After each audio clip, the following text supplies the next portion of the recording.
வணக்கம் நேயர்களே, இது உங்கள் ஹாய் டு தமிழ். இந்த காலகட்டத்தில் ஏதாவது ஒரு பிரச்சனை நமது பற்கள்ல இருக்கத்தாங்க செய்யுது. மஞ்சள் கரை, சொத்தைப்பல், ஈறுகள்ல ரத்த கசிவு போன்ற பல பிரச்சனைகள் நம்மளை போட்டு படாத பாடுபடுத்துதுங்க. இதற்காக என்ன டூத் பேஸ்ட்டை யூஸ் பண்ணினாலும் கடைசியில பலன் கிடைக்காம தாங்க போகுது. ஆனா ஒரு சில இயற்கையான பொருட்களை வச்சு ஆயுர்வேத முறையில தயாரிக்கிற டூத் பேஸ்ட்டை கொண்டு இந்த மாதிரி பற்கள்ல ஏற்படுற பிரச்சனைகளை நாங்க தவிர்த்து கொள்ளலாம். வாங்க இந்த டூத் பேஸ்ட்டை எப்படி தயாரிக்கலாம்னு பார்க்கலாம். இதற்கு தேவையான பொருட்களை பார்த்தோம்னா, தேங்காய் எண்ணெய் 3 tablespoon, baking soda 3 tablespoon, xylitol 1 tablespoon, வேப்பிலை தூள் 1 டேபிள் ஸ்பூன், புதினா எண்ணெய் 15 துளிகள்.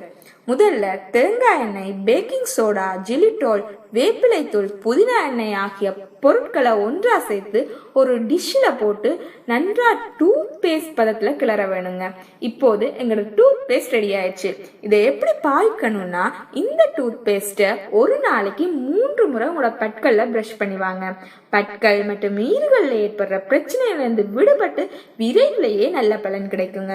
இந்த வீடியோ பிடிச்சிருந்தா லைக் பண்ணுங்க, உங்க ஃப்ரெண்ட்ஸோட ஷேர் பண்ணுங்க. மேலும் இது போன்ற செய்திகள் பற்றி தெரிந்து கொள்ள ஹாய் டு தமிழ் சேனலை சப்ஸ்கிரைப் பண்ணுங்க. நன்றி.